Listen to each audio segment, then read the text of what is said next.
Биз 1995-жылы ошол сайыс таркагандан кийин ушу Коро сарайды биз тоок бакканбыз. Биринчи тоок ферма ачып туруп ошол убакта ошол малдагы шарт менен кыргыз эле бакканбыз да. Мындайча ал убакта мемелер жок эле. Ошентип атып биз ошону өздөштүрүп, ошонун пайдасынан анан биз кой чарбага өтүштү баштадык. Санда сабатка биз мурун кой эле болсо болуп жүргөнбүз да. Бир койчуга кошобуз, жерден бир текитасы алмашат, ошентип эле жүргөнбүз. Койдук биз кызык башы болсо болгон да. Анан ошону менен биз азыр сана сабатка 10 жылга жетпеген эле убакыт болду. Биз өзүбүздө кылып эле анан секин ошо гисар кочкор кошуп өзүбүздө чоң койлорубузду тандап калып ошентип менен эле эми ушул нерсеге толук кандуу өткөнүбүзгө 6 жыл болду. 6 жылдан бери ушунча даражага жеттик. Ошончолук жерибиз жок болсо, тойтубуз аз болсо ham эптеп ушул нерсени өндүрүп атабыз. Эгер азыр мамлекеттин саясаты жакшы бизге, биз селекцияны билбейт эле, кочкор кошушту билбейт эле, ошентип эле жүргөнбүз.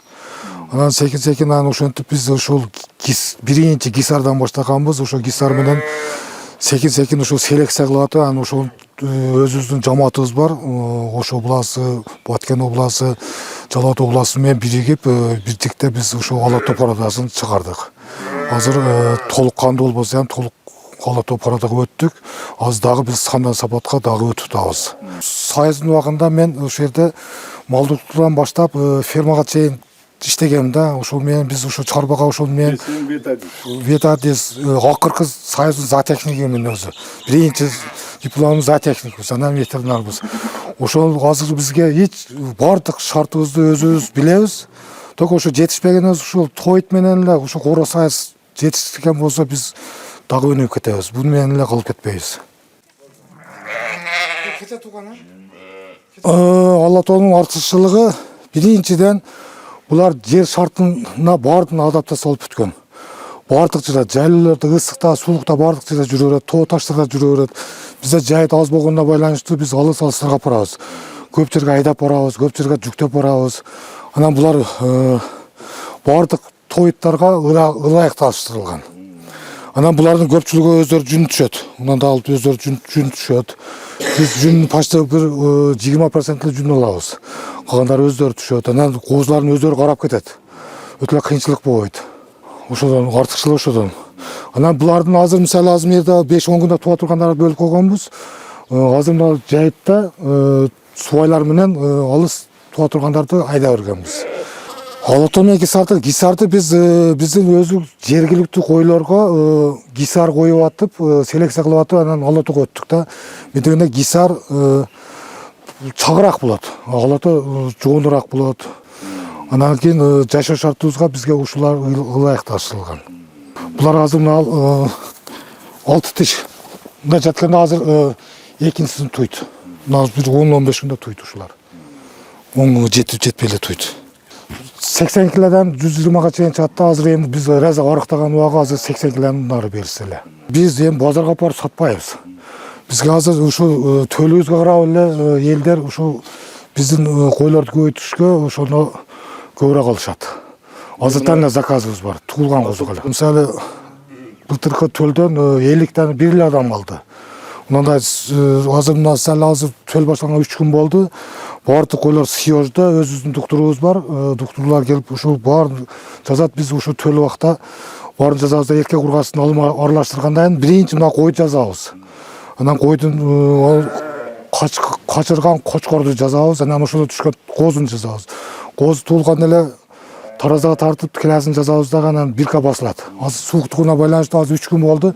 Доктурубуз 3-4 күндө келсе күн ачылып. Ветеринар келген болсо ошол менен жазып баардыгын ошол каттайбыз. Ошол каттаган боюнча алган адам ошол катталганды сразу өткөзүп беребиз өзүнүн паспортуна. Ошол менен алар кайтып өрчүтүп кете берет.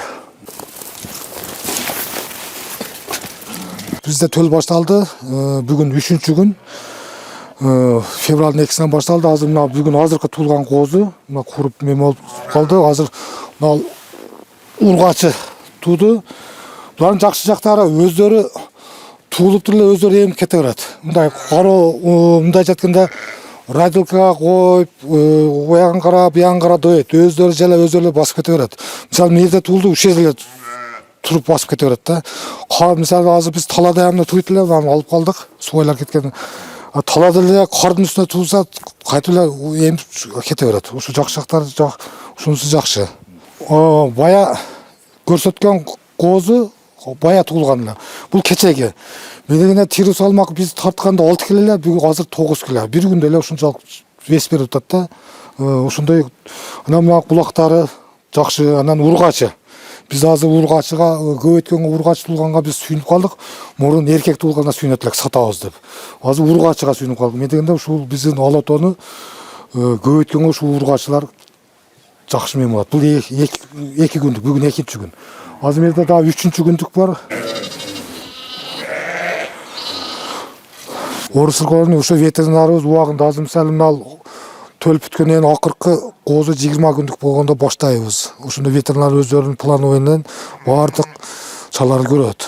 Бизге өтө ошол жагы жеңил болуп атат. Мен дегенде ветеринарлар биз мурун издеп дары издейт элек, ветеринар издейт элек, азыр ветеринар өздөрү келип кабар алып турат. Келишим түзүлганбыз. Бизге азыр мындай жатканда заказды азыртан эле беришет.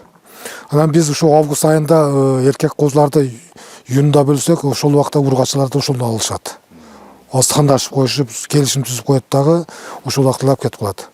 Бизде азыр мындай жатканда биз азыр талада тууп койбош үчүн, бизге баягы кыйынчылык туудурбаш үчүн эле мына ушу туа тургандарды алып калабыз. Субайлар талага кете берет, анан ушул жерде эле туйт. Анан бизде радилкаларыбыз ушул муналарга эле киргизебиз дагы. Кечкурун эле, күндүзү баары чогуу жерде тура берет. Медене күн алыш керек, витамин Д алыш керек. Ошоно күндөн булар тез чоңоет. Келечек пландар ушу койдун башын биз заводко жетишибиз, көбөйтүш. Азыр биздин 1 жылдык төлөбүз 2-3 жыл адам бөлүп алып коюп атат да. Ушу Алатоо породасын көбөйтүш үчүн бизге ушу туар коюбузду көбөйтүшүбүз керек. Ошондо бизге жерибиз кеңири, коробуз кеңири болсо, бул нерсе максатсыз калышат. Ушу кой породасын көбөйткөнгө шартыбыз жакшы болсо, ошол менен эле биз өнүгүп жүрө беребиз. Анашы козуну кандай өрбөйсүң? Биз асыл тукум чарбасын алганбыз, былтыр алдык.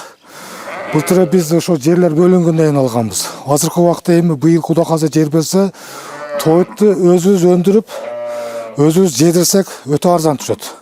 Анан кой башын көбөйткөнгө да шартыбыз болот. Ошого мамлекет бизге азыр камкордук кылып атат, азыр жерлерди берет Кудай каласа.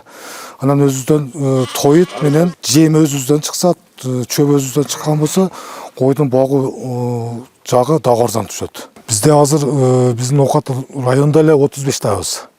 35 тадан статуска мен былтыр статус алдым, статуска жетпей жүрүшөт. Мен дегенде биздин жерибиз тар, үлүшүбүз аз, анан багышка кыйын. Тоют базасы үчүн ошончо көбөйтө албай, анан ошол азыркы 150 туар, общий 200дөн кой болсун дегенде көбөйтө албай жүрөт. Эгер ошону биздин шартыбызга карап туруп ошону асыл тукумга өтүш үчүн ошол туарларды азайтып берген болсо, ошондо биз көп статус алат эле да. Баалары эми келишим боюнча биздики ошо 20 миңден жогору болот. Анан биз ошол убагында баардык нерсесин саздап беребиз, съёжга киргизебиз, дарылангандан эмдөөлөрдү алдын ала кылып беребиз. Таяр кылып август айында биз таяр кылып беребиз. Анан калган нерселер баардыгын үйрөтүп турабыз өзүбүз.